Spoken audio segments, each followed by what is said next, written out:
What's up, grinders? Welcome back to the channel. Today we're going to be checking out this video right here. It's called Dreaming Spanish, the Fantasy vs. Harsh Reality. Did I just say fucking fantasy?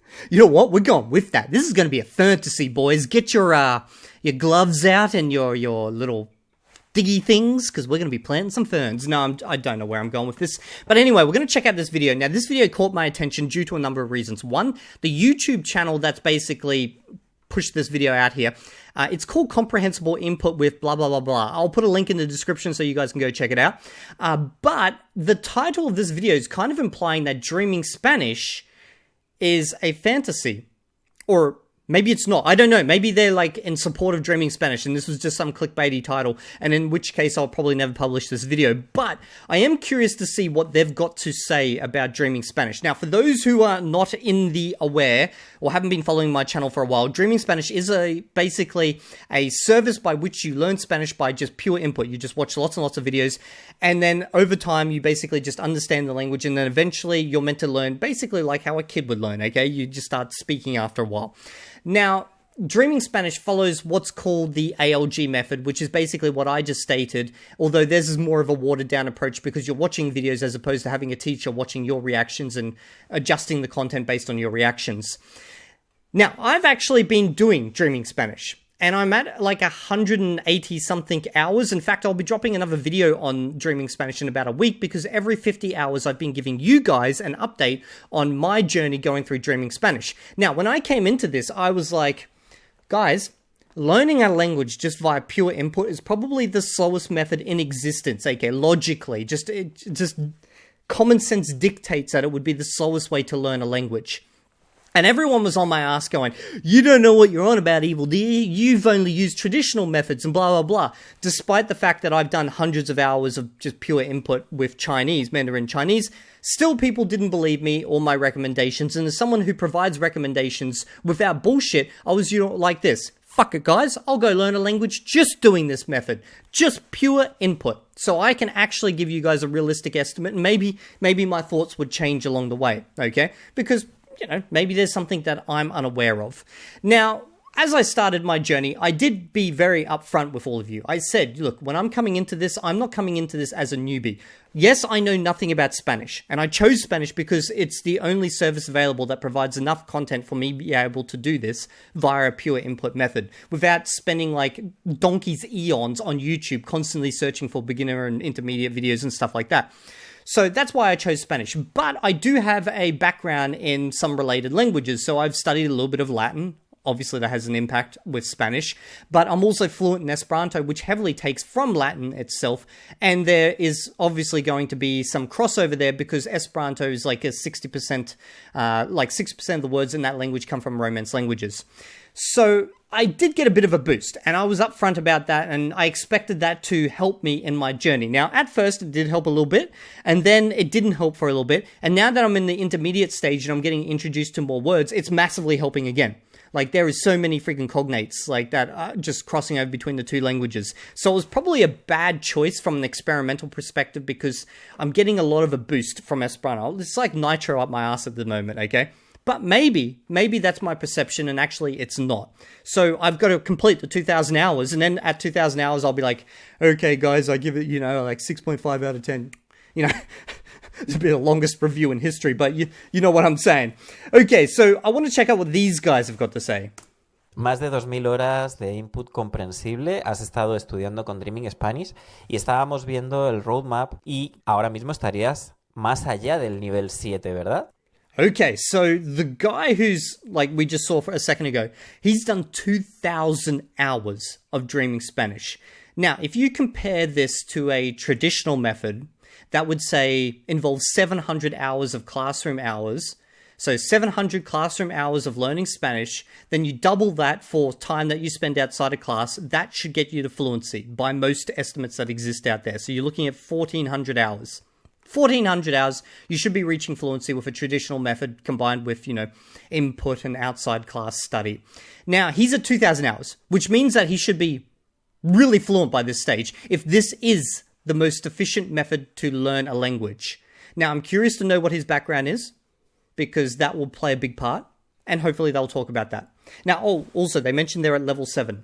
This is the Dreaming Spanish roadmap. Level 7, as you can see, is right here at the end. You can understand any native content, etc., etc. And then you got all these levels between here, and I'm kind of just starting on level 3 right about now. Sí, más allá. Entonces, debería cumplirse lo que pone en el roadmap. Por ejemplo, el punto 1. ¿Entiendes contenido general sin esfuerzo? Como novelas, periódicos, televisión, cine. I will say, of all the aspects of the roadmap, This is very interesting. He's responding in English. Like, if you were actually fluent in Spanish at this stage, you'd just respond in Spanish. yeah, my understanding is pretty good. I watch movies, I listen to audiobooks, we play video games with characters with French accents, and generally speaking, my understanding is pretty good. Yeah, I get the feeling that it's only his understanding. But it's not 100%. I'm still learning every time I'm experiencing input, so that could be considered effort. Let's say I'm getting 85, 90% most of the time. También pone que 80-90% understanding with native content after 2,000 hours. I would say that's abysmal. Like, damn. puedes hablar de forma fluida y sin esfuerzo, y que podrías tener un pequeño acento. Sí, solo un pequeño acento. Yo creo que tienes un acento exótico y maravilloso, a mí me gusta mucho, pero tienes acento. Yo puedo notar perfectamente que no eres español. Gracias. Hablo. Okay, so he's still got an accent, and I guess the reason this was brought up is because it's something that's commonly discussed in the Dreaming Spanish community, is that there's people that sell the ALG method as the only method to basically sound native. That's what they say. It's like, the only way to truly sound like a native is to learn via an input, specifically ALG method, because by doing that, you'll get so much input that your brain will basically internally hear the sounds of the language, and when you finally start speaking, you will pronounce it correctly. Because you've heard it so much before, you'll be able to pick up on the specific little intricacies, like the mistakes that you're making along the way, and like correct them. But clearly, that hasn't happened in this case. O como un gringo, o como dices, un guiri. Sí, y a mí me gusta mucho, pero se nota que tu acento es de fuera de España, que es extranjero. Absolutely. Dice que puedes cometer algunos errores. ¿Cometes algún error? Uno o dos errores. Casi nunca. No, claro. Miles cada día. Miles de errores. There's so much I still don't understand about, especially two types of past tense, or por y para are still a nightmare for me. Okay, so because I haven't studied any Spanish grammar as part of this journey, that por, and is it para or is it para? I'm pretty sure it's meant to be a rolled R there. But anyway, I can't say anything. I'm a beginner at this language, but I have noticed that there seems to be two different ones, and it's obviously, it means something along for, but I haven't quite figured it out yet. But don't let me know in the comments below. Don't ruin the experiment for me. But I have noticed what he's talking about there. When to say el or un, and when not to. Soy abogado, pero soy un genio. Those kinds of things. And gender, you know me. Every sentence I mess up the gender on some words. That's actually really interesting, because I would assume that after like 2,000 hours of input, you would have heard the word with its gender so much that you would have actually mentally ingrained the gender with the word itself. Yeah, some mistakes. También dice que nadie te considera ya un estudiante. ¿Tú crees que dejamos de aprender y de ser estudiantes del idioma? ¿O de aprender un idioma? I feel like at 2,000 hours, I finally am a student. Jesus Christ! If you're saying you feel like you're a student at 2,000 hours, that means you're still in the beginner category. Like, goddamn! Damn. Like, obviously, his comprehension is, like, very high level. He's probably C1 level based on what he was saying before about understanding all native content and stuff like that. But he also mentioned that it was like it was an 80 to 90% comprehensibility. So maybe that's not even, like, C1 level. That's a lot less. That's literally intermediate. Like, when you think about it realistically, that's That is crazy. I am now curious because I do know there is a bunch of people who follow me who are doing the Dreaming Spanish method. Some of them are actually over 1,000 plus hours. What is your current state and what background did you come into learning this language with? Like, for example, I don't know if he came into Spanish and all he's done is Dreaming Spanish, or did he do like classes prior to this and maybe those have somehow impacted on his like ability to pronounce the language now according to the Dreaming, or the ALG method. I am curious to know where you guys are at and how far behind or ahead of him you are if you're roughly around the same amount of hours. I've like set the baseline and I can now start learning. Yeah, now I can start learning. This one kind of makes me laugh, that I'm not a student. If I just start talking with a native speaker, they're still going to have to be very kind and very patient. And they're going to probably consider me at a very beginner level as far. Here's something that I'm thinking. Is at 2,000 hours, I'm pretty sure I'm going to be way ahead of this. The reason being is because even though me and we're both following the same method here, he's probably just consuming content as opposed to doing, maybe I shouldn't do this. My thoughts were that at 1,000 hours, it's not recommended by Dreaming Spanish, but I thought this would just be logical. At 1,000 hours, you'd start listening to audiobooks while reading along with them at the same time, and then you'd pause, go back and shadow. And you'd shadow based on some specific accent you're trying to achieve. You wouldn't just do it for any random accent. You would pick one, audiobooks for it, and then you would shadow it. And you'd do that enough that would also train your brain to be able to start forming sentences as well. Because the biggest problem is that your tongue is just not trained to use the language at this stage. So that's what I would do. And I'm actually surprised that Dreaming Spanish doesn't recommend that. What they recommend is crosstalk and what else? They just say crosstalk and then conversations recommended at 1,000 hours. Conversationally fluent. You can understand 90% of most native content. Yeah, they don't talk anything about here, if I just shadowing. Yeah, there's no mention of shadowing on this page. But I feel like it would be insane to just start trying to make conversations without trying to do some shadowing because you have not literally practiced this language verbally in any way. As far as speaking goes. In fact, before I move forward, if I do that, if I do shadowing with audiobooks, am I still technically following the ALG method after 1,000 hours?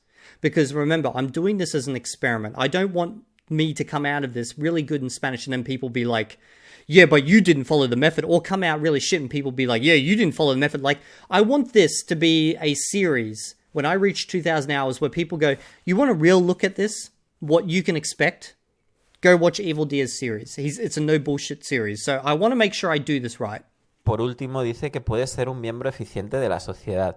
Esta es una parte un poco extraña del roadmap, el considerarte eficiente en la sociedad con 1,500 horas o más de input. Yeah, I don't know exactly what that means, but if I think about myself as a member of society in the English-speaking world, I'm a professor, I have a meaningful job, teaching people abstract, cosas. I was going to say abstract things that I'm passionate about. I make friendships easily. I communicate effectively. I don't know what an effective member of society is at my Spanish level. Yeah, that's a good point, actually. So I'm actually going to take this roadmap into Paint because I want to show you something from a marketing perspective. Because remember, I've got a background in startups and businesses. Okay, so this is the roadmap, okay? We're going to take a quick look at this from a business perspective because comprehensible input in the language sphere, especially how Dreaming Spanish is doing it, is a fucking amazing, business idea. I've literally thought about it after doing this, that, even though I'm not a massive proponent of it, you could probably make so much money if you launched this for a language and you had the capability just to make videos, because I make videos all the time.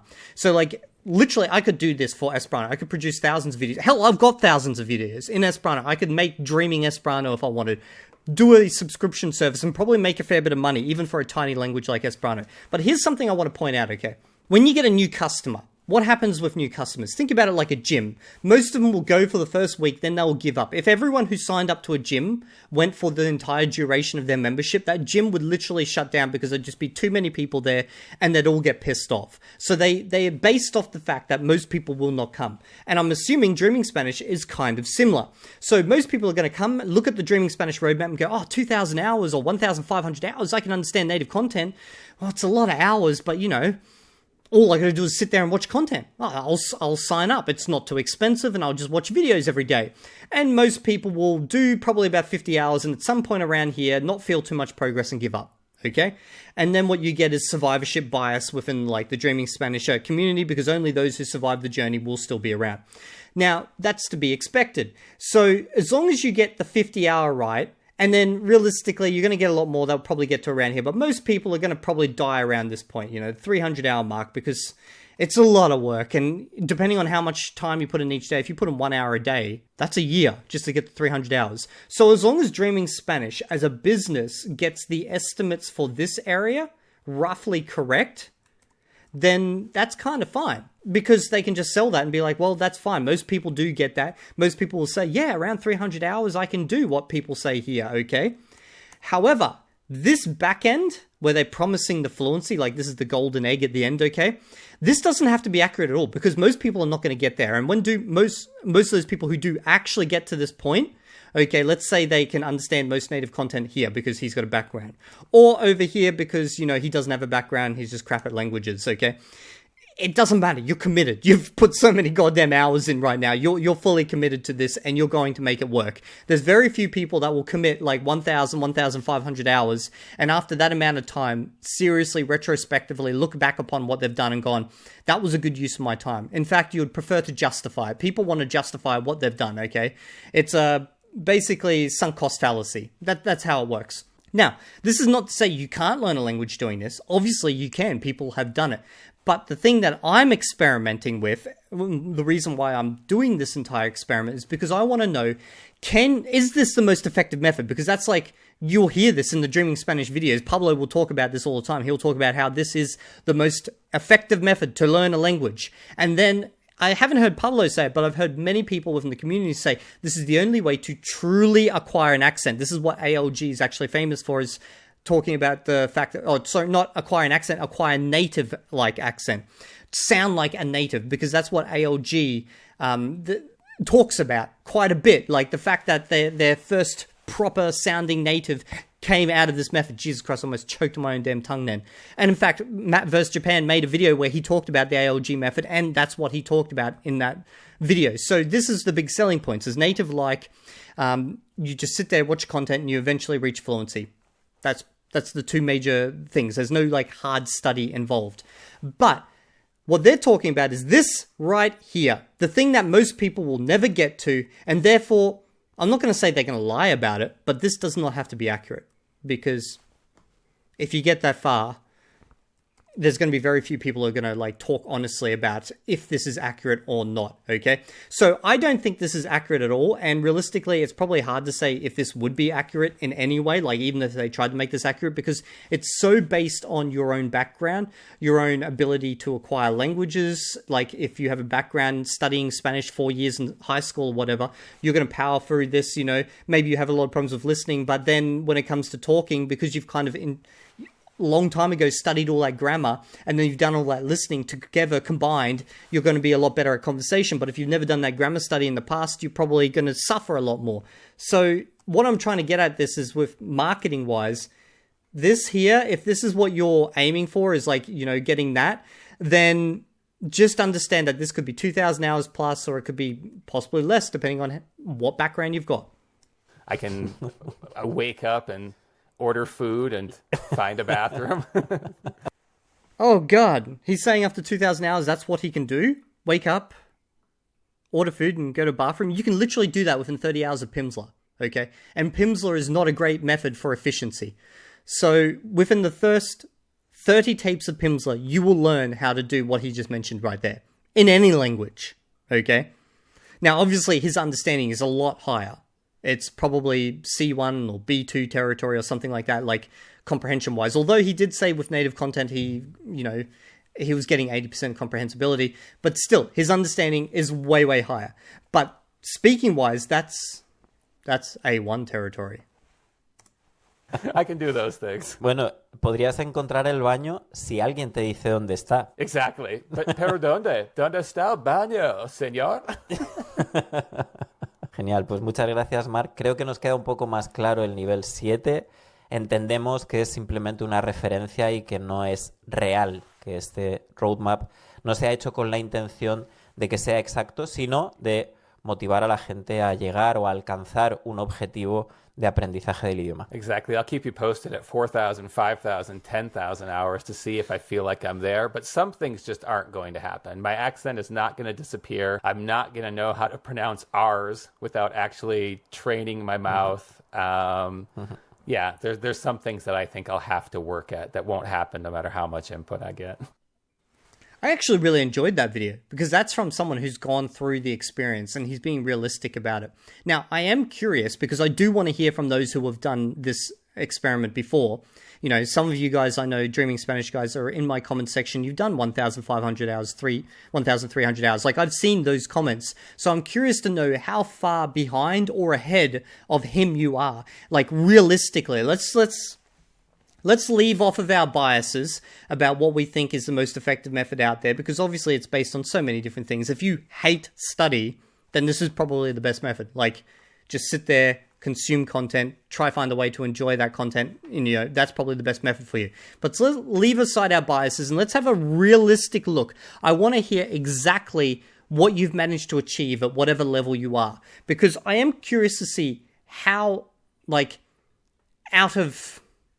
how unrealistic that roadmap is. My suspicion is for the first 300 hours up to 600 hours, it's probably pretty damn accurate. And so far it's accurate for me. But after that, I have a feeling that it's going to be wildly different for different people.